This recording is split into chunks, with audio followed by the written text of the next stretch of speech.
Hola, hola a todos. Si vas llegando, te saludamos. Eh, Miren, vamos a empezar la clase. Es la unidad 1. Vamos a ver la introducción a la materia de materiales. Y por eso la clase de hoy se llama Materiales de Ingeniería. No la vamos a ver en una sola clase. Ahí están las diapositivas también dentro de su sesión de plataforma. Ahí lo van a encontrar en la unidad 1.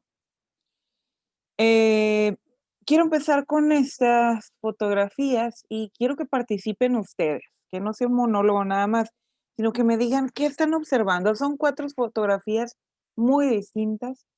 ¿Qué es lo que tienen esas 4 fotografías? Por favor, participen, que sea voluntario es mejor. Si no, empiezo a decir nombres y si no están, pues ahí sí, llevan tache en actitudes. ¿Quién dice? Yo, adelante. Lo que sea que están viendo, ¿qué es? ¿Qué hay en cada una de esas fotos? Adelante, por favor. Pues hay un motor, Kevin, muy bien, un motor, un circuito este, que, circuitos, y ajá, la otra, no sé qué sea, no sé qué decirle, cómo se llama, no me acuerdo. Pero es de esos para que dé energía. ajá, es para generar energía eléctrica a través de aire para una Y el otro es planta. un humito amarillo. ¿Y el otro es qué? Un humito amarillo es lo que le dio forma. Un monito. Humo, Fíjate, humo, humo, Oh, humo. humo. ¿O qué? es como el fémur, ¿que no? Aparte de la cadera, Ah, sí es cierto. Es Ya le una di forma. radiografía, parece que es la parte de la cadera, pero ven un poquito más a fondo, ¿qué más hay Tiene ahí? un fierro metido ahí. tiene como una, ajá, tiene como placa, no sé. Ajá, tiene algo adentro. Ajá, correcto, correcto. La idea de presentarles estas fotografías, si se fijan, son muy diferentes. Las aplicaciones de las 4 fotografías son muy distintas, pero ¿qué tienen en común? Es lo que estamos viendo en clase, materiales. ¿Estaremos hablando de un solo material en el caso del motor? No, es una serie de materiales distintos, que no podría existir ese motor y por ende un automóvil si no existieran los materiales. O sea, no es nada más que existan los elementos de la tabla periódica, sino qué hacer con ellos, cómo producir materiales que sean más resistentes unos para una cosa y otros más resistentes para otra. Eh, Así como ven ustedes las aplicaciones tan diversas, ahí tenemos en el motor materiales metálicos, cerámicos, poliméricos, compuestos, hay de todo, ¿sí?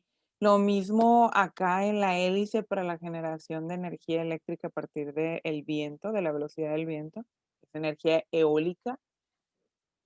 Una situación similar, tenemos una combinación de materiales metálicos, semiconductores sobre todo también. Eh, Quizá, y lo más seguro es que hay materiales compuestos ahí. Acá en lo que parece ser una tarjeta de circuitos, misma situación.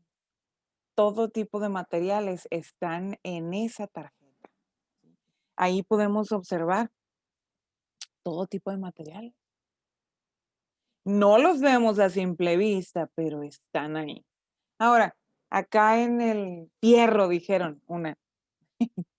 No es fierro porque dentro del organismo del cuerpo humano, el fierro no funciona de esa forma, no es un sustituto para el hueso y no se adhiere al hueso. Pues que ha determinado el mejor material, una serie de estudios a través de la historia, ¿sí? Y se han desarrollado en base de titanio. Es uno de los elementos, preciosos, muy caro, por cierto, pero la dureza que da el material y la adaptabilidad a las células, de los huesos es lo que ha permitido que se hayan desarrollado mucho mejores prótesis, sobre todo los últimos años, ¿no? Existen aleaciones con titanio para mejorar.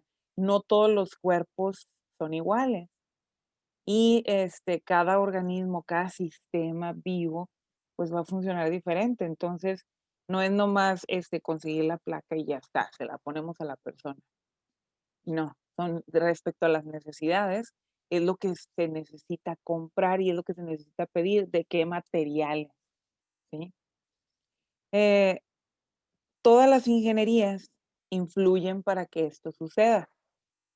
Aquí tiene que haber influido, por supuesto, la ingeniería de materiales, pero para la producción de un motor, para la producción de de estas tabletas de circuitos, tienen que entrar ingeniería de materiales, ingeniería química, ingeniería eléctrica, ingeniería electrónica, la ingeniería industrial, todos son parte de. Y la última, a últimos fechas, porque esa es una carrera, este, una profesión que se ha dado muy fuerte los últimos años, la última década, más o menos las últimas 2 décadas, pero más la última década, la ingeniería biomédica, que prácticamente se encargan de esto, del desarrollo de prótesis y más, ¿no? Entonces, miren, ¿cuál es la importancia de los materiales? Aquí nada más, al ver a simple vista estas fotografías, ustedes ya pudieran decir, "Ah, pues que sin los materiales no podemos hacer nada". Y como ingenieros necesitamos los materiales sobre todo, ¿sí? Entonces vámonos con esa idea y vamos a iniciar la clase con los conceptos fundamentales. De nueva cuenta, con esto que están observando aquí son 3 figuras. ¿A qué les recuerda? Lo traen fresquecito ustedes, lo acaban de ver hace apenas un semestre, fresquecito, fresquecito. ¿Qué es? Átomo, profe. Átomos. Son modelos atómicos, exactamente. Pues básicamente es la representación de un átomo, ¿no? En cada uno de esos modelos. Está desde la parte de los orbitales, que es el que está a la derecha arriba. Luego, que vino ya el previo modelo al modelo actual, donde pues no eran así como que fijos, sino que ya estaban en movimiento y sobre todo la representación de los electrones que se mueve un poco más.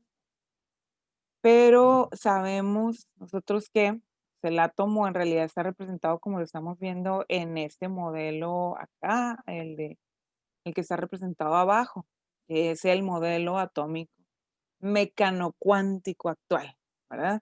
Bueno, que es el que representa los orbitales como son realmente, que son una especie de hélice, otro es como una esfera, otro es como una dona que rodea al núcleo, etcétera, y que se pueden traslapar entre sí.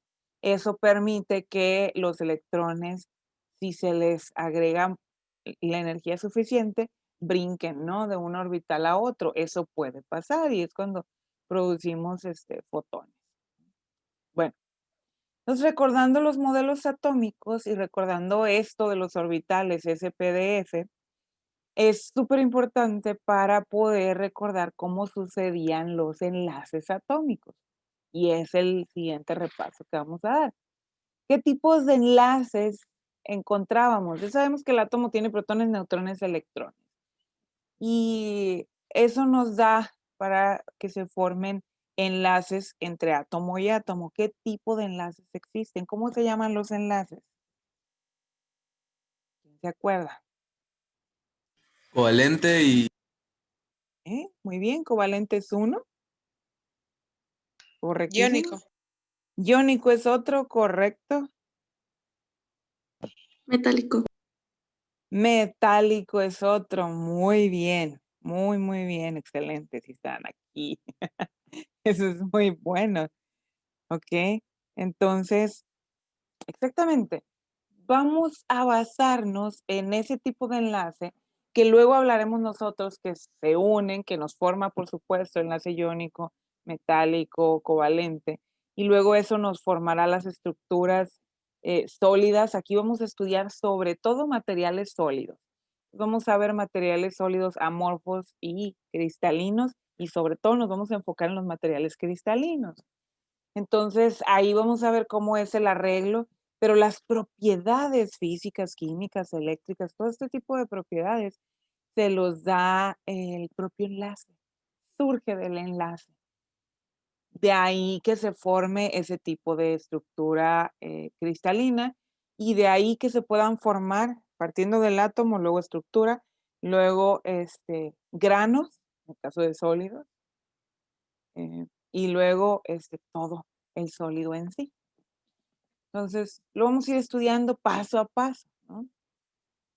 Y aquí va a influir también cuando generamos esa combinación de compuestos o elementos, vamos a ir viendo cómo generar esa combinación de tal forma que nos dé las mejores propiedades al material.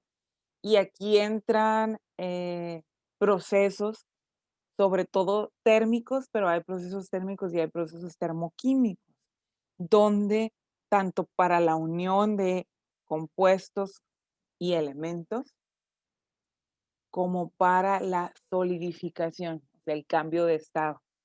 Muchas de estas situaciones, de estas uniones, se hacen en estado líquido, o sea, forzamos a que los elementos y compuestos estén en estado líquido para que se puedan unir. Cada elemento, cada compuesto tiene su propia relación de presión, temperatura, su propio comportamiento a través de las diferentes temperaturas. Hay sus gráficas. Y nos basamos en ellas para realizar estas mezclas que nos van a generar, ahora sí que, los materiales con las propiedades deseadas. Y luego es súper importante, en el caso de los sólidos, el enfriamiento. Cómo se dé el enfriamiento determinará el final, digamos, de las propiedades del propio material. Y hay tratamientos térmicos también que no es necesario llegar al estado líquido. Hay tratamientos térmicos que nos permiten nada más en un aumento de temperatura por una cantidad de tiempo, manteniendo ese material de esa forma, sacamos del horno, enfriamos con cuidado o enfriamos rápidamente y eso nos determinará propiedades muy distintas entre un material y el otro. Puede ser la misma aleación metálica, por ejemplo, pero el tratamiento térmico que le hayamos dado influirá ya sea en superficie del material, que muchas veces hay tratamientos que se necesitan dar únicamente para superficie. Y hay otros tratamientos que incluyen los termoquímicos que también van hacia el interior, hacia el núcleo del material. Todo eso vamos a ir hablando de ello en estas clases. Bueno, aquí tienen la tabla periódica para que recuerden los elementos que tenemos. Ahorita mencionaban, pues enlace metálico, enlace iónico, enlace covalente. Vamos a recordar entre quién y quién se da el enlace y las propiedades generales que nos da estos enlaces a los compuestos que se forman. Recordemos con esta tabla periódica de McGraw-Hill que estamos viendo aquí en pantalla, tenemos los elementos metálicos, aquí están en la tabla periódica en azul, entonces es lo que pueden observar ahí. Y tenemos los elementos no metálicos, se ven en una coloración medio bechecita, que son el flúor, cloro, bromo, yodo, telurio, arsénico, selenio, azufre, fósforo, nitrógeno, oxígeno, carbono, nada más, ¿no? Y los gases nobles, se me pasó en los no metálicos el hidrógeno, muy importante.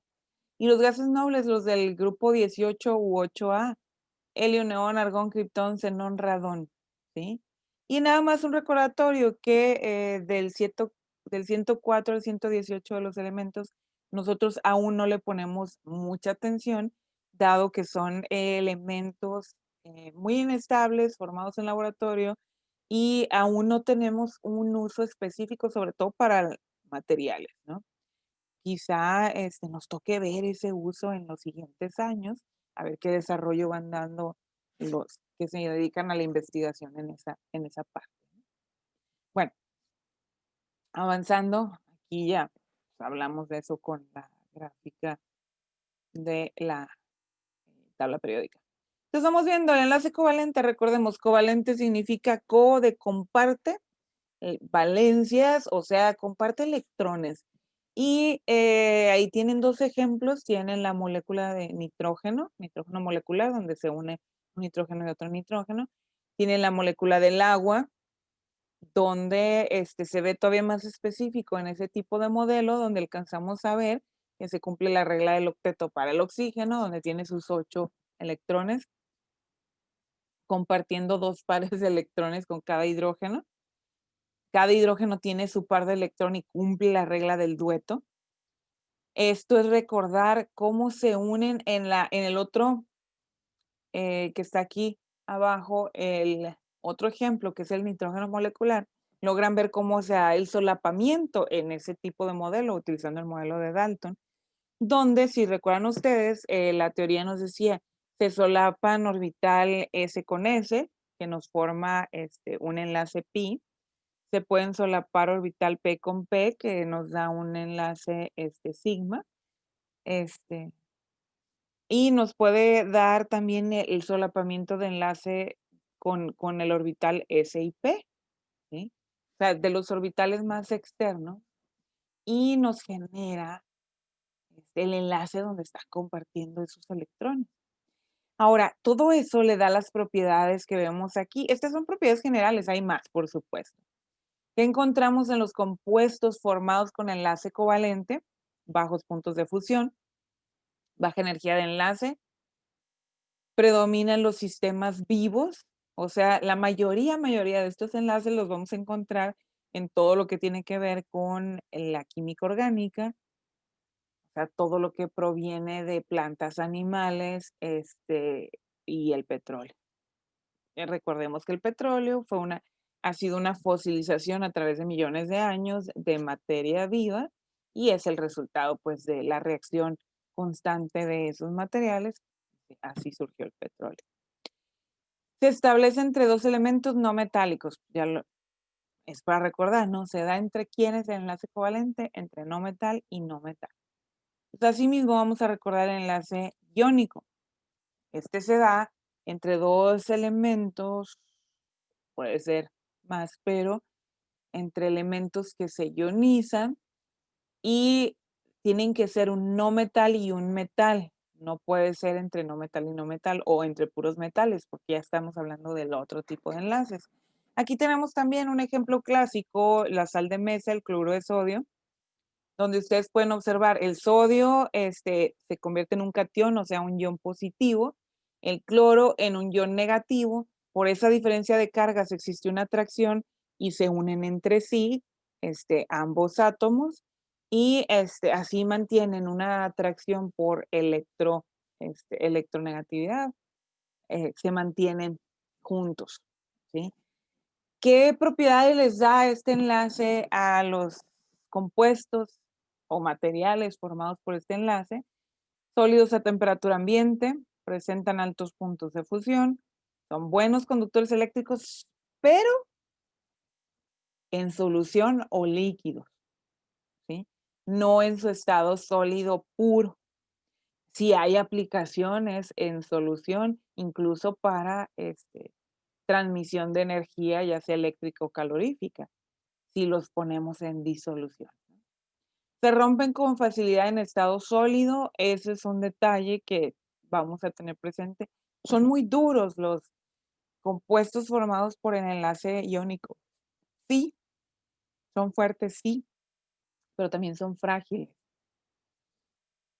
Son malos conductores de calor, por ende, porque son malos conductores de electricidad y se disuelven con facilidad en compuestos polares, lo que es uno de ellos, el ejemplo más común es el agua, ¿sí?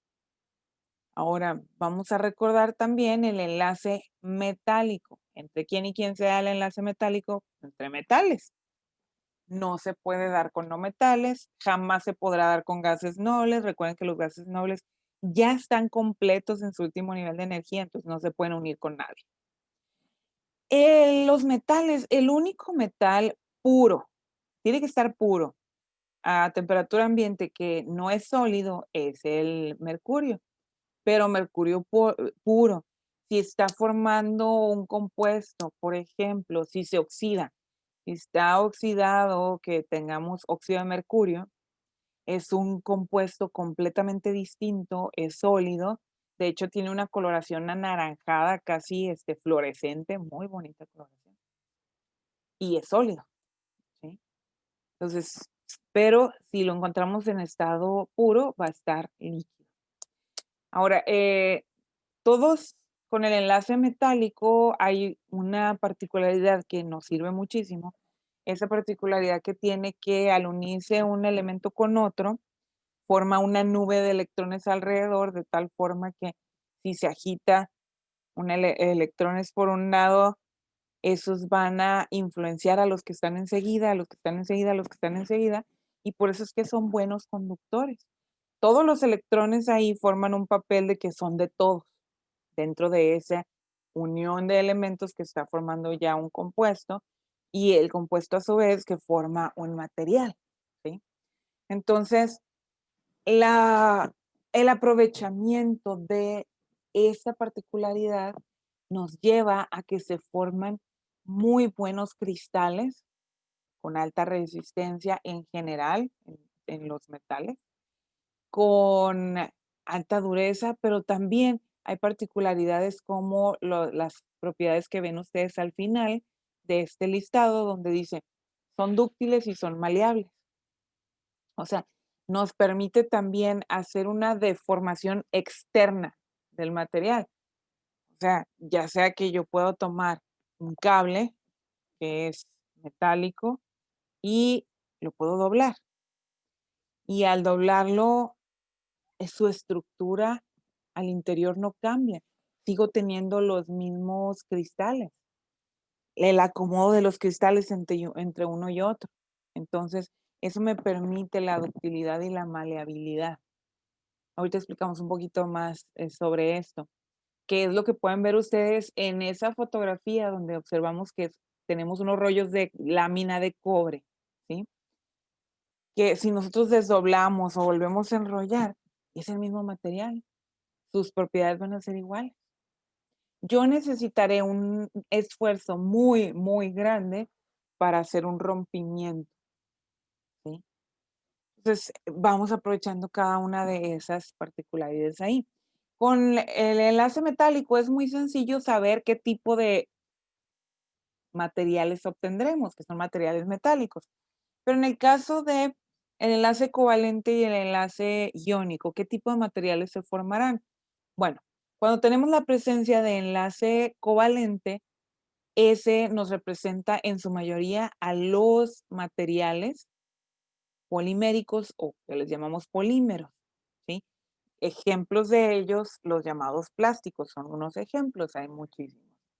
Ahorita vamos a ver otros.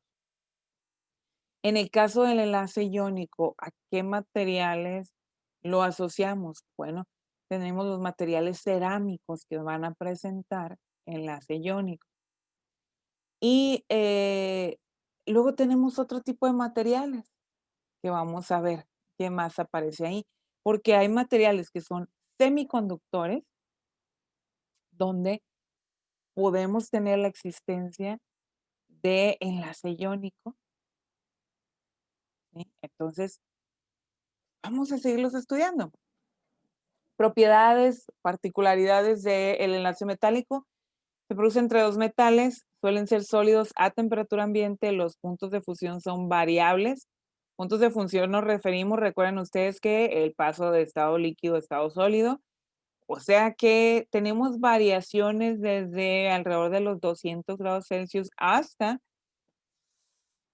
tenemos elementos y compuestos metálicos que nos pueden llevar a 2000, 3000 grados Celsius, o sea, una cantidad considerable. Presentan lustre, o sea, el brillo. Son dúctiles, son maleables, ya lo había comentado hace un momento. Y esta es la primera actividad de 2 actividades que ustedes van a realizar en su cuaderno y van a entregar. Ahorita se les va a abrir el espacio para que ustedes puedan entregar eso. Les explico, la primera actividad que es parte de finalizar el repaso ese que acabamos de ver, la primera parte tiene que ver con el enlace iónico. Aquí pregunta, ¿cuál es el tipo de ion y el nombre para cada uno de los siguientes átomos que representan un elemento? Entonces, ahí que tendrían que decir, por ejemplo, el inciso A, magnesio, hay que decir el nombre, que nos está dando el puro símbolo, y qué tipo de ion formaría. ¿Cómo se responde esto? Nos preguntamos. ¿Magnesio es metal o es no metal? No, pues es un metal. ¿Ok? Los metales forman un ion positivo, es un cation, ion positivo. Entonces, así es lo que van a contestar. Nada más por práctica, veamos qué tipo de ion forma el litio. Inciso D, está abierto, abran micrófonos y participen. Litio, inciso D. ¿Qué tipo de ion?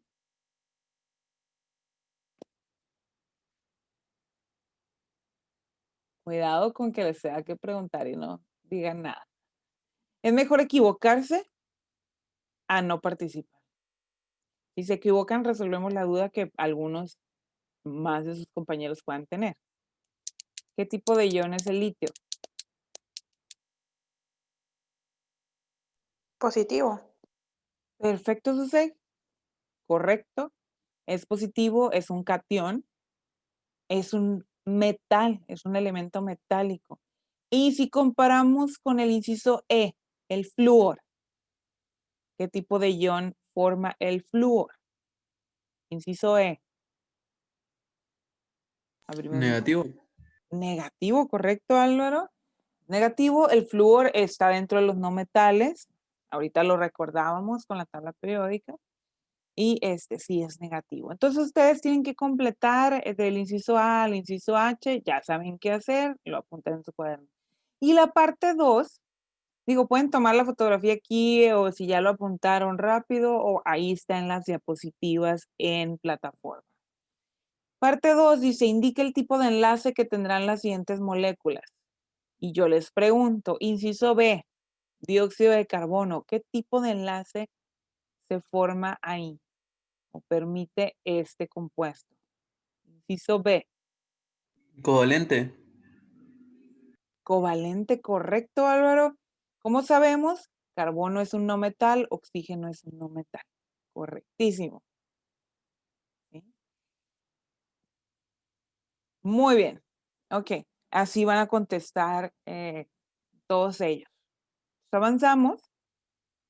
Vamos a ver a grandes rasgos los distintos tipos de materiales. Ya me han escuchado hablar que tenemos metales, que tenemos cerámicos, que tenemos polímeros, que tenemos semiconductores y que tenemos materiales compuestos. Pero vamos a ver generalidades a grandes rasgos y en cada unidad que vayamos avanzando dentro de la materia, vamos a estudiarlos con una mayor profundidad, más particularidad de todos y cada uno de ellos. Entonces, vamos viendo los materiales metálicos incluyen a los metales y sus aleaciones, es la primera parte. Entonces, aleaciones tiene que ver con uno o dos o más metales que podemos unir entre sí. Generalmente son buenos conductores eléctricos y térmicos, es una de las grandes propiedades que nos dan muchos de sus usos.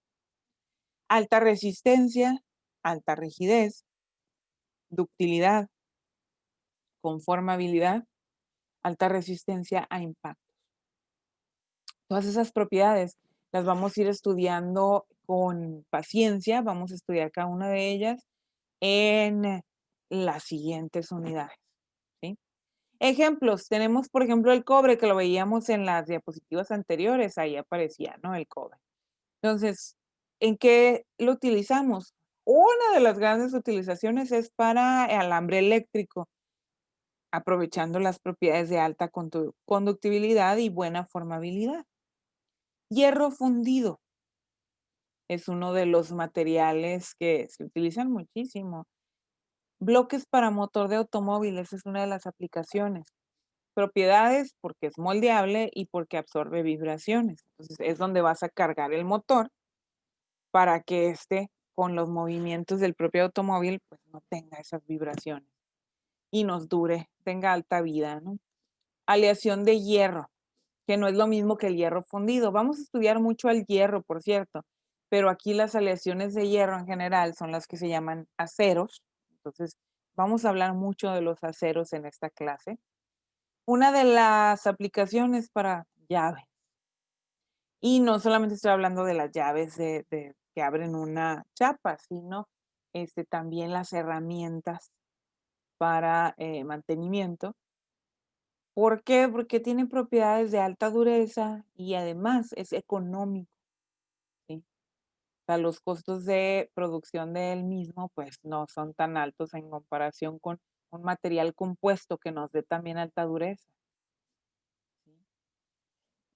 Cerámicos, materiales cerámicos, al contrario de los materiales metálicos, estos tienen baja conductividad térmica y eléctrica. Son fuertes y duros, sí son muy resistentes, pero a la vez a un impacto, si se fijaron en los materiales metálicos, acá decía alta resistencia a los impactos, la última propiedad. Y si observo yo en las propiedades de los cerámicos, sí son fuertes y son duros, pero a un impacto son frágiles y son quebradizos. Eso tiene que ver con el tipo de enlace. Recuerden ustedes que lo veíamos en química. Había un video que lo explicaba súper bien, que te muestra gráficamente hacia el interior de la estructura del material, cómo pasa esto en un golpe. Quiere decir que el arreglo de la carga positiva con positiva se juntan y lo mismo pasa con la carga negativa con negativa, se quedan muy cerca una de otra y se repelen. Esto es básico de la electronegatividad. Cargas positivas se repelen, cargas negativas se repelen, o sea, cargas iguales se repelen. Entonces, haz de cuenta que entra como que, no, somos iguales, a ti no te quiero, bye. Y se separan. ¿Sí? Entonces, es lo que lo vuelve quebradizo y frágil a los materiales cerámicos. Sin embargo, pues tienen muchísimas utilidades, muchísimos usos. Entonces, son materiales de gran estudio. El primer ejemplo que tenemos aquí entra desde los cerámicos, vidrio comercial, que está formado, es un cerámico formado por óxido de calcio, de sodio y de silicio. ¿Sí? ¿Qué propiedades aprovechamos ahí para hacer el vidrio comercial que permite la transferencia de luz? Nos da esas propiedades visuales. Ahora bien, esto es los compuestos que se utilizan para el vidrio común, que es ese óxido de silicio, de sodio y de calcio. Sin embargo, ustedes ya habrán visto que hay vidrios que tienen propiedades visuales distintas. Hay unos que absorben más la luz, como los vidrios cafés, azules, que no dejan pasar bien la luz. Entonces, ¿eso por qué pasa? Porque a su estructura se ha añadido otro elemento, que generalmente es un elemento metálico. Se puede agregar fierro, se puede agregar oro incluso, para dar coloraciones rojizas a los vidrios. ¿Sí?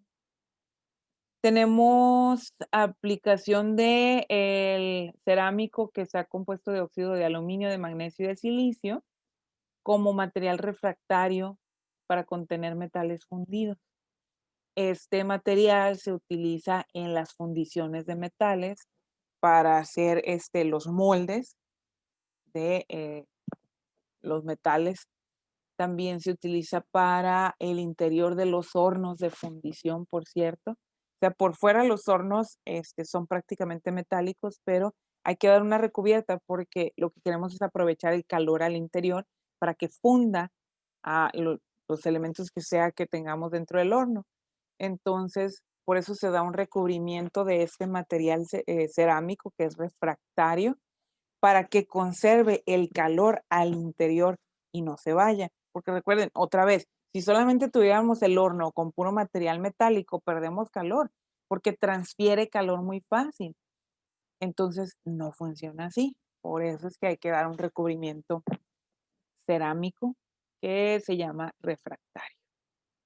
Porque son aislantes, porque resisten también la humedad, o sea, también evitan que se formen oxidaciones debido a que haya presencia de humedad. Otro ejemplo, titanato de bario, que es donde se aplica en transductores para equipos de sonido. ¿Por qué? Porque pueden convertir sonido en electricidad. Fíjense, no conducen electricidad, pero se pueden utilizar para una conversión y sí, luego formar electricidad después dentro de un circuito. Los transductores siempre los vamos a encontrar en todo equipo que tiene que ver con sonido, ¿no? En todo tipo de bocinas. Entonces, híjola, pues hay usos enormes. Estos son 3 ejemplos nada más. Me voy con materiales polímeros o poliméricos. Propiedades: son producidos mediante reacciones de polimerización. Hablábamos un poco de esto en clase de química, donde veíamos que son moléculas muy grandes, llamadas macromoléculas, que se repite una molécula pequeña a través de todo esto, por eso se le llama polímeros. Tienen baja conductividad eléctrica y térmica. Enlace covalente, recuerden propiedades del enlace covalente. Son generalmente resistentes estos tipos de sólidos y tienen muchas aplicaciones industriales, ¿sí? Aquí tenemos 3 ejemplos: polietileno para envasar alimentos, porque es flexible, porque es impermeable. Polímero epóxico en encapsulados de circuitos cerrados. ¿Por qué? Por sus propiedades aislantes y resistentes a la humedad. En el caso de polímeros fenólicos, en una aplicación es como adhesivo para unir capas de madera prensada, por ejemplo. En el intermedio se unen. Esto lo van a ver mucho en la fabricación de muebles. Utilizan un pegamento fenólico. Propiedades: es fuerte y resistente a la humedad, ¿sí? Similar a los epóxicos. Sin embargo, los epóxicos se utilizan en mucho en todo lo que tiene que ver con encapsulado de circuitos. Tenemos otro tipo de materiales que son los semiconductores, y como su nombre lo indica, o sea, no son como los metales que conducen constantemente. Aquí aprovechamos la propiedad que los podemos manejar y pueden conducir o no. En general son muy frágiles porque vienen de un enlace iónico. Se puede controlar su conductividad y eso es lo que se aprovecha en transductores eléctricos para dejar pasar o para no dejar pasar energía eléctrica en todo lo que es automatización. Por ejemplo, voy a poner el mismo ejemplo que les puse en la otra clase, al otro grupo, ¿no? Tengo una tubería, paso fluido, voy a pasar agua. Tengo una válvula que permite el paso y no. Entonces, puedo tener ahí un material semiconductor en el controlador de la válvula para que es un actuador, así se le llama, ¿no? Para que abra o cierre el paso del líquido. Y yo ese controlador, que va a ser a través de un semiconductor, lo puedo controlar a 100, 200, a metros o a kilómetros, a una distancia, donde controlo el circuito completo en una pantalla y yo digo, ¿sabes qué? Ahora cierra. Y eso nos lo permiten los semiconductores. Fíjense, ejemplo del silicio, la aplicación transistores y circuitos integrados en todo tipo de tarjetas, en circuitos. El ejemplo que veíamos al principio en las fotografías ahí que viene el circuito, ahí vamos a encontrar mucho el silicio, claro, en pequeñas cantidades, ¿no? Por su comportamiento eléctrico. Esta combinación de galio estato es para formar los sistemas de fibra óptica. La fibra óptica, me voy a la tercera de las propiedades que tengo ahí, pueden transformar energía eléctrica en luz. Y ha tenido un uso a través de nuestra historia enorme en las telecomunicaciones sobre todo, porque la luz es mucho más rápida, ¿sí? Entonces es mucho más rápido la velocidad de transferir fotones que la propia transferencia a través de los electrones. Entonces, necesitamos de los materiales, en este caso la fibra óptica para hacer esta transferencia de luz, que al final de cuentas nos permite transferir información a través de señales de luz. Luego esto se transforma en información y podemos tenerlo. Ya en estos momentos, pues es prácticamente inmediato. Yo estoy hablando aquí y estamos utilizando todo este tipo de materiales para que llegue la señal a ustedes e inmediatamente estén escuchando lo mismo que yo estoy hablando, ¿sí? Lo que tiene el detalle que como es muy frágil, yo no sé si ustedes han tenido la oportunidad de ver la fibra óptica, es muy interesante, han de cuenta que son vidrios. Entonces, si ustedes doblan el cable, lo rompen y ya no funciona. Entonces, se tiene que saber cómo trabajar la fibra óptica, por supuesto. El- ¿Cuál es la propiedad que convierte en electricidad en luz? ¿Sí? Y luego tenemos otros materiales, los materiales compuestos. Yo les decía en la otra clase anterior donde presentaba la materia que íbamos a tener ese tipo de compuestos y que depende del tipo de bibliografía que se consulte, que pueden ustedes encontrarlo como compuestos o como compositos. Viene, creo yo, del inglés, que es compound, y de ahí es que se traduce a compuestos, pero yo lo he visto también escrito como compositos. De hecho, en la tabla, en la parte de la unidad de estos materiales, yo misma lo escribí como compositos. Entonces, es indiferente, nos referimos a lo mismo. ¿Y de qué trata esto? ¿Por qué se le llama así compuestos? Porque están formados de dos o más de los materiales anteriores que ya mencionamos. O sea, yo mencioné metálicos, cerámicos, polímeros, semiconductores. Entonces, quiere decir que los materiales compuestos puede ser que yo tenga metales y cerámicos juntos que se unan a través de capas, entonces, y por supuesto de algún tratamiento, ¿no? Y ya se vuelve un material compuesto. Puede ser que tenga 3 polímeros cerámicos metálicos juntos, formando un nuevo material. Estos son materiales compuestos. Aquí tenemos un ejemplo, grafito en matriz epóxica, ¿sí? O sea, el grafito que es un material cerámico en general, ¿no? Entonces, se recubre con grafito una matriz epóxica, un material que es polímero, ¿sí? Le das un recubrimiento con grafito, con un específico tratamiento y, ¿dónde lo aplicamos? Tiene grandes aplicaciones como componentes de aeronaves, ¿sí? ¿Por qué? Porque hay una alta relación con la resistencia al peso.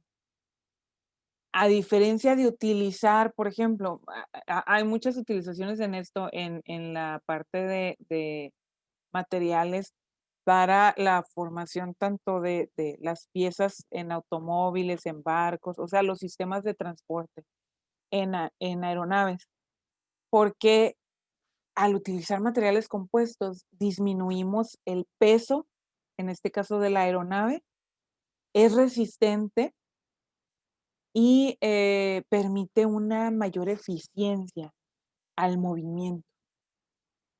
Entonces, es importantísimo el estudio de los materiales para cualquiera de estas cosas, como una aeronave, como un automóvil, como una embarcación, ¿sí? Aquí esta gráfica que les estoy mostrando es para que vean ustedes una comparativa. En el eje de las Y's, verticalmente, ustedes pueden ver que dice resistencia. Esa es la comparativa. La resistencia y tiene entre paréntesis una unidad que dice PSI, los PSIs. PSI tiene relación a la presión, tiene que ver con pounds per square inch, o sea, libras por pulgada cuadrada. ¿Qué significa eso? Tengo una superficie y yo puedo ejercer una presión en una determinada área. Entonces, es lo que soporta cuántas libras peso por cada superficie al cuadrado, por pulgada cuadrada. Entonces, hacemos una comparación en resistencia únicamente, es una de las propiedades. Y vean ustedes que los de más alta resistencia sí son materiales metálicos. Por ejemplo, están las aleaciones de cobalto, acero de alta resistencia, que estos son aceros con tungsteno, aceros al alto carbono, puede ser que tengan tungsteno, cromo, molibdeno dentro de la aleación, ¿sí? Esos son aceros de alta resistencia. Y vean que hay materiales compuestos que se igualan o pueden ser hasta más resistentes de unos tipos de aceros aleados, ¿sí? Por ejemplo, la matriz que hablábamos ahorita de grafito, o sea, carbono con una matriz epóxica que tiene alta resistencia. Luego vean, es comparable aleaciones de cobre berilio, de níquel y de titanio con la resistencia de un material compuesto como es el Kevlar. Ese material que lo vamos a estudiar más adelante también, el material compuesto Kevlar, uno de sus usos es en el generar fibras como telas, pero por la alta resistencia que tienen, se utilizan en los chalecos antibalas, por ejemplo. ¿Sí? Hay otros tipos de materiales compuestos, pero fíjense, si ya comparamos con los cerámicos, la resistencia, por ejemplo, del carburo de silicio es alta, ¿sí? Podemos tener aleaciones metálicas, por ejemplo, de latón, que es cobre zinc, que son comparativas con la resistencia al carburo de silicio o el nitruro de silicio, ¿sí? Luego tenemos los menos resistentes, polímeros, cuando son polímeros solos, ¿no? Por ejemplo, el polietileno, el más bajo, que lo platicábamos ahorita que hablábamos de polímeros, que decíamos, pues es uno de los usos para envases de alimentos, de comida. Vámonos a ver, todos hemos visto ese tipo de envases. Para muestra, por ejemplo, donde ponemos un envase para un pastel. Si lo ven, no es muy resistente.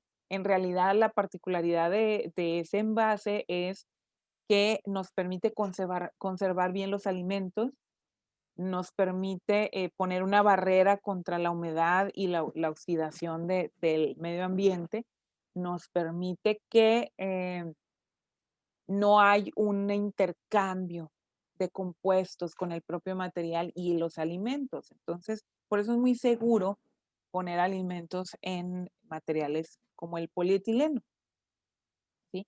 Sin embargo, si lo aplastamos, lo rompemos o cambiamos su forma y no vuelve a ser el mismo, ya no vuelve atrás, ¿verdad? Entonces, vean ustedes esa comparativa, la pueden ver con más calma cuando estén dando su repaso en casa, ¿sí? Esto me lleva a estudiar, ya nos queda poquito del día de hoy, propiedades de los materiales. Y sigo hablando de generalidades, ¿eh? Ya les había prometido en las otras diapositivas que vamos a tener esto mayormente, lo vamos a estudiar a partir de la unidad 2, donde veamos ya más específico cada una de esas propiedades. Tengo, por ejemplo, una división entre propiedades mecánicas y propiedades físicas. Noten abajo que las propiedades físicas incluyen propiedades químicas. Así se clasifican las propiedades, propiedades de materiales. No estoy hablando de propiedades de un elemento o de un compuesto, ya hablo de material en sí, ¿sí? En propiedades físicas incluye comportamiento térmico, eléctrico, magnético, elástico y químico. En propiedades mecánicas tienen que ver con la forma de los materiales y cómo estos responden a fuerzas externas que uno les aplica, ya sea que los golpeamos, ya sea que los torcemos, ya sea que los jalamos, a esto tiene que ver, ¿no?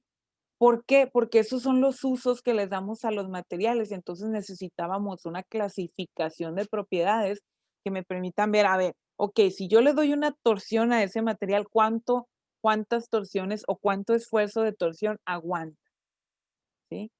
Y eso entonces me servirá para el uso en el material y equipo que yo lo necesito. Eso es lo que nos da respuesta. La resistencia, que la veíamos ahorita en la gráfica, capacidad de un cuerpo para no deformarse. Rigidez, capacidad para resistir esfuerzo sin deformarse. Ductilidad, capacidad para hacer hilo, y ahí es agregarle también hilos o láminas. Ustedes veían el ejemplo del cobre, ¿verdad? Que estaba en rollos, pero eran rollos de láminas. Entonces, quiere decir que el cobre tiene alta ductilidad, y lo veíamos en el ejemplo, ¿no? Impacto, comportamiento, un golpe repentino e intenso. Entonces, este es en general, por decirles, hay muchas más propiedades, no está limitado a estas, yo nada más estoy poniendo 4 de ejemplo en las propiedades mecánicas.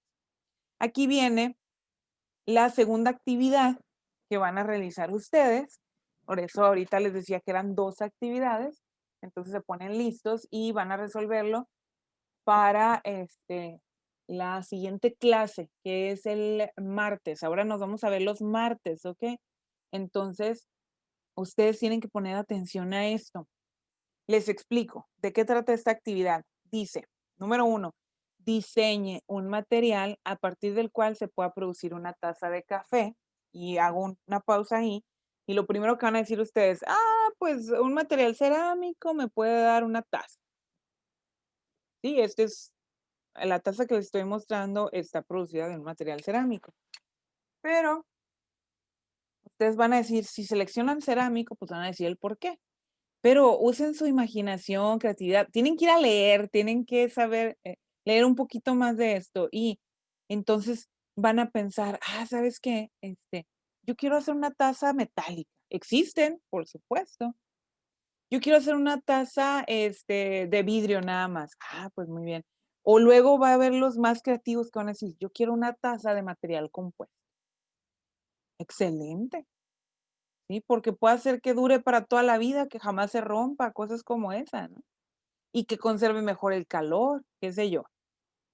Aquí la pregunta es, ¿qué propiedades en particular harían que el material fuera el adecuado? Pero ojo, se les están dando ya dos claves en esos 2 puntos. Una, necesitamos considerar que sea aislante térmico porque vamos a considerar café caliente o café frío, igual queremos que no cambie su temperatura, ¿sí? Y, ojo, baja contaminación al ser desechada. ¿De qué estamos hablando de esto? Del ciclo de vida de producto de esa taza, o sea, que no únicamente estamos hablando de que produces la taza y luego ya la utilizas y que a los 2, 3 años se te quebró o al año se te quebró, era muy frágil y ya la mandé a la basura. Si va a ir a parar a la basura, entonces tienes que considerar el tipo de materiales que no sean una contaminación al medio ambiente. Porque puedes pensar en una taza polimérica. Si hay polímeros que resisten, hay tipos de polímeros que van a resistir 120, 130 grados Celsius. Para el café normalmente vas a andar en una temperatura la más alta entre 90 y 100 grados Celsius. Entonces, sí te resiste el polímero.